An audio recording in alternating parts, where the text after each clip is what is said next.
ગુજરાતમાં સ્થાનિક સ્વરાજની ચૂંટણી આવી રહી છે અને બીજી બાજુ દિલ્હી વિધાનસભાના પરિણામો પણ આવી ગયા. દિલ્હી વિધાનસભામાં આપણે જોયું કે આમ આદમી પાર્ટીના સુપડા આ વખતે સાફ થઈ ગયા છે, પરંતુ દરેક લોકોના મનમાં એક એ જ સવાલ ચાલી રહ્યો છે કે શું હવે ગુજરાતના આમ આદમી પાર્ટીના નેતા ગોપાલ ઇટાલિયા તેની સાથે જ ઈસુદાન ગઢવી પણ પક્ષ પલટો કરશે કે કેમ? શું છે સમગ્ર વિગતો? તેની સાથે જ નિર્ભય ન્યૂઝ સાથે વાતચીત કરતા ગોપાલ ઇટાલિયાએ કયો નવો ખુલાસો કર્યો હતો તેના વિશે જ વાત કરીશું આજના વિડીયોમાં. નમસ્કાર, હું હંસિની અને તમે જોઈ રહ્યા છો નિર્ભય ન્યૂઝ. ગુજરાતમાં 66 નગરપાલિકા અને એક મહાનગરપાલિકા એટલે કે જૂનાગઢની ચૂંટણી આવી રહી છે. ચૂંટણી આવતાની સાથે અનેક એવા નેતાઓ છે જે લોકો પક્ષપલટો કરી રહ્યા છે, પરંતુ દિલ્હીમાં આમ આદમી પાર્ટીનો સફાયો થયા બાદ ગુજરાતના આમ આદમી પાર્ટીના નેતા ગોપાલ ઇટાલિયા અને ઈસુદાન ગઢવી પક્ષપલટો કરશે કે કેમ તેને લઈને જ્યારે અમારા એડિટર ગોપી ઘાંગરે ગોપાલ ઇટાલિયા સાથે વાતચીત કરી હતી ત્યારે ગોપાલ ઇટાલિયાએ શું કહ્યું હતું સૌથી પહેલા તો તે સાંભળીએ. કારણ કે ચર્ચા એક એવી પણ ચાલી રહી છે અને એવું કહેવાય રહ્યું છે કે ગોપાલ ઇટાલિયા, ઈસુદાન ગઢવીને અહીંયા આગળ જેટલા પણ નેતા છે, કારણ કે ક્યાંક દિલ્હીની અંદર અને અરવિંદ કેજરીવાલ પોતે હારી ગયા ચૂંટણીમાં, એ પોતે હારી ગયા, એટલે હવે એવું કહેવાય રહ્યું છે કે બની શકે કે એ લોકો પણ પક્ષ પલટો કરી લેશે. કોણ એવું કહે છે? કોણ? આવી ચર્ચા ચાલી રહી છે કે ગુજરાતમાં ગોપાલ ઇટાલિયા, ઈસુદાન ગઢવી આ લોકો પણ પક્ષ પલટો કરી લે. નહીં, એટલે કોઈ હારા માણસ આવી ચર્ચા કરે છે કે પછી ભાજપના લોકો આવી ચર્ચા કરે છે?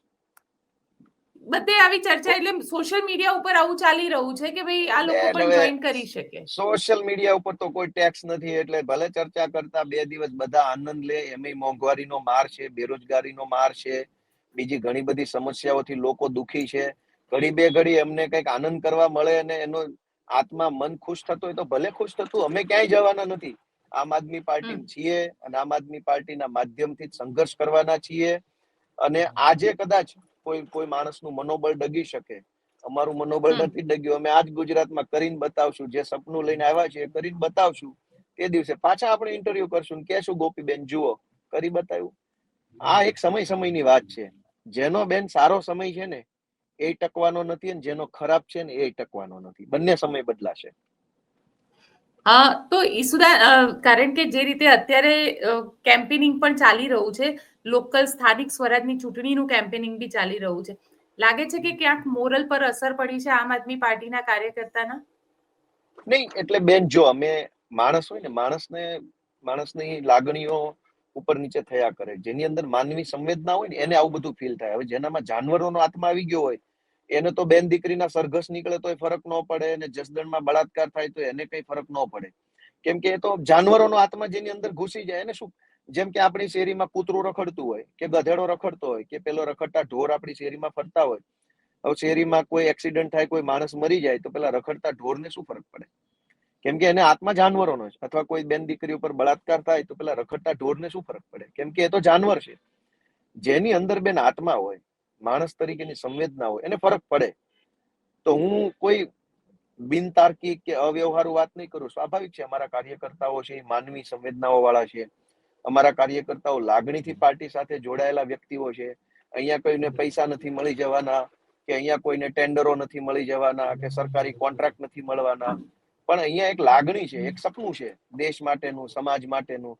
અને એવું સપનું લઈને લાગણીથી, ઇમોશનથી કોઈ માણસ પાર્ટી સાથે જોડાયો હોય ને તો સ્વાભાવિક છે એને ફરક પડે. અમે ઈચ્છતા હોઈએ, અમારો કાર્યકર્તા ઈચ્છતો હોય કે ભાઈ અમારી પાર્ટી જીતે, અને ન જીતે તો ફરક પડે, કેમ કે અમારામાં જાનવર નથી, લાગણીઓ છે. તો સ્વાભાવિક છે કાર્યકર્તાઓના મનોબળને અસર પહોંચી હોય. પરંતુ મહેનત કરીશું, સંઘર્ષ કરીશું તો ફરી રસ્તો નીકળશે. ઊભું રહી જવાથી તો કઈ રસ્તો નીકળવાનો નથી. મહેનત જ કરવાની છે. અમે તો લાગી ગયા છે. ઈસુદાનભાઈ સભા કરી રહ્યા છે. આજે એમની જુનાગઢમાં સભા છે, મારી આજે બોટાદમાં સભા છે, આજે સાંજે 9 વાગે. તો અમે તો પાછા સંઘર્ષમાં લાગી ગયા છે, કેમ કે ભગવાન શ્રી કૃષ્ણે ગીતામાં કીધું છે ભાઈ કર્મ કરતો રહે.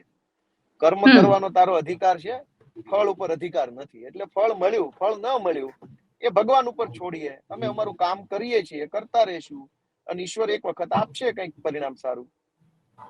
સાથે ગોપાલભાઈ એ પણ તમને પૂછીશ, કારણ કે જે રીતે અત્યારે પંજાબની અંદર સરકારને લઈને ઘણી બધી વાતો થઈ રહી છે. એક ચર્ચા એવી ચાલી રહી છે કે માન સરકાર પડી જશે. બીજી વાત એવી થઈ રહી છે કે અરવિંદ કેજરીવાલ ત્યાં આગળ મુખ્યમંત્રી બની જશે. શું છે વાસ્તવિકતા? બેન, ચર્ચા ઉપર કેટલા ટકા ટેક્સ છે ભારતમાં? જીએસટી બીએસટી કઈ ખરું ચર્ચા ઉપર? કારણ કે આવતીકાલે આમ આદમી પાર્ટી પંજાબના બધા જ ધારાસભ્ય સાથે અરવિંદ કેજરીવાલની મીટિંગ પણ થવાની છે.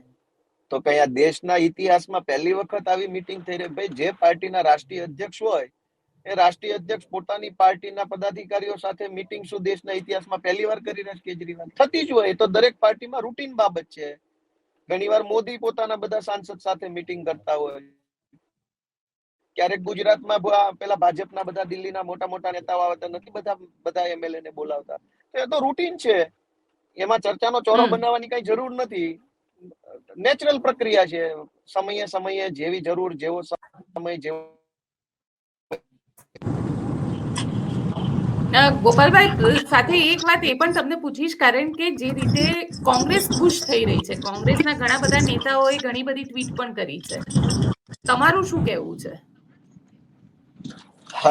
ચૂંટણી હારી ગયા પછી ખુશ થાય એના વિશે કહેવાનું શું હોય? જીતીને ખુશ થાય તો ઠીક છે, સમજ્યા. 2-5 સીટો આવી ગઈ હોય અને ખુશ થાય તો સમજ્યા. નહીં લેના નહીં દેના, મુલ્લા કી શાદી મેં અબ્દુલ્લા દીવાના, એના વિશે કહેવાનું શું હોય? શું કહેવાનું? તમે મને કહો. ચૂંટણી હારી જાય, 70 માંથી 68 સીટો ઉપર ડિપોઝિટ ગઈ હોય અને છતાંય ખુશ થાય, તો એના વિશે કહેવાનું કઈ ન હોય. ભગવાન એને ખુશ રાખે આવીને આવી રીતે, એને હસતા ખેલતા રહે, મજા કરતા રહે, એવા ભગવાનને પ્રાર્થના કરવાની હોય. કહેવાનું કઈ ન હોય આમાં. કારણ કે 14 એવી સીટ છે, જે 14 સીટ ઉપર આમ આદમી પાર્ટીની જે હારીએ છે તેની પાછળ ક્યાંક કોંગ્રેસ જવાબદાર છે, કે કોંગ્રેસને વોટ મળ્યા એટલા જ ત્યાં આગળ લોસ ગઈ. એ તો કોંગ્રેસ વાળા ફૂલાવા માટે એવું બધું બોલે, અમારા કારણે આમ થઈ ગયું તેમ થઈ ગયું, એવું કઈ છે નહીં. જનતા છે, જનતાએ જે નિર્ણય લીધો એ સર્વોપરી છે. પછી એમાં કઈ બ્લેમ ગેમ કરવાની હોતી નથી. જે થયું તે થયું, જનતાએ જે કર્યું તે કર્યું. ઓકે, આગળ વધીએ, મહેનત કરીએ, સંઘર્ષ કરીએ, ફરી વખત જનતા પાસે જઈને હાથ લાંબો કરશું અને આજ જનતા ફરી વખત જીતાડશે. એમાં બ્લેમ ગેમ શું કરવાની હોય? જે પ્રમાણે તેમણે ખુલાસો કર્યો એ પ્રમાણે કે ગુજરાતમાં આમ આદમી પાર્ટીથી તે લોકો લડતા આવશે, સંઘર્ષ કરતા આવશે અને તે લોકો આમ આદમી પાર્ટીમાં જ રહેશે. જો વાત કરીએ ગુજરાતના સ્થાનિક સ્વરાજની ચૂંટણી વિશે, તો અત્યારે હાલ ગુજરાતમાં ત્રિપાંખીયો જંગ જામ્યો છે. કારણ કે અત્યાર સુધી એવું હતું કે આમ આદમી પાર્ટી તેની સાથે જ કોંગ્રેસ ગઠબંધન કરશે, પરંતુ તે લોકોનું ગઠબંધન થયું નથી. એટલે કોંગ્રેસ, તેની સાથે આમ આદમી પાર્ટી અને ભાજપ ત્રણેય અત્યારે હાલ આ મેદાનમાં ઉતરી છે. એટલે કે ગુજરાતમાં સ્થાનિક સ્વરાજની ચૂંટણીમાં ત્રિપાંખીયો જંગ જામ્યો છે.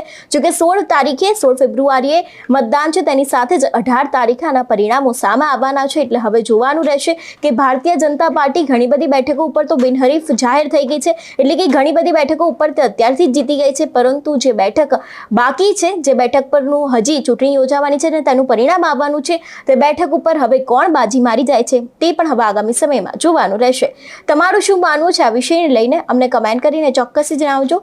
તેની સાથે જ મારી ચેનલ નિર્ભય ન્યૂઝને લાઇક, શેર અને સબસ્ક્રાઇબ કરવાનું ભૂલશો નહીં. નમસ્કાર.